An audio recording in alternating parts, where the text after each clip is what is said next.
السلام علیکم ورحمت الله وبرکاته مغفرته. محترم خور پوښتنه کړې ده چې زه کالي رغوم او ګنډم، نو باید ښځې راسي چې داسې کالي را جوړ کړه، پرچاکي کالي را جوړ کړه، غټې غټې غاړې یې داسې کالي را جوړ کړه. هغه دا ډول کالي جوړوي چې هغه د شریعت څخه خلاف لباس وي، نو که زه نه کوم ورجوړ ځي بل چاته ورځي.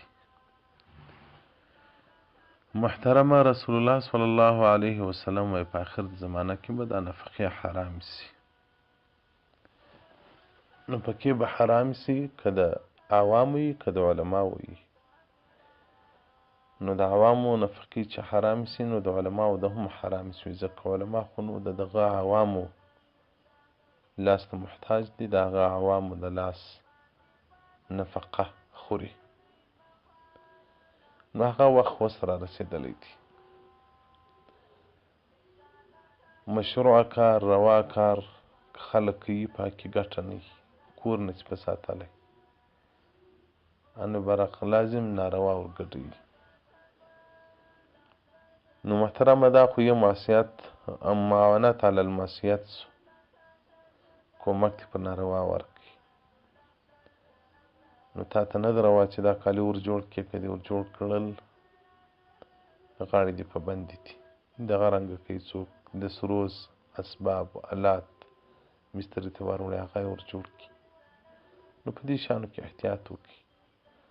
او بل خوند یې دي دغه غربي لباس ورک کړي، دغه غربي لباس چې له بده مرغه نن د عوامو د خواص کورو ته ننوتلی دی، په دې باندې غاړې بندېږي. پرچاکي کاله کې مشابهت دی د ښځې د نارینه سره، او غټه غاړه پرېښول، د ښځې سینه معلومول، دا بې حجابي ده. نو دا ټول هغه څه دي چې د شریعت خلاف کارونه دي. او اوس ښځې چې غاړې جوړوي دغه د سینې سرونه لکه معلومیږي، چې پرچاکي جوړوي هغه دغه ورنونه یې معلومیږي، چې لږ ټیټه لوړه سي دغه د نس حصه یې معلومیږي.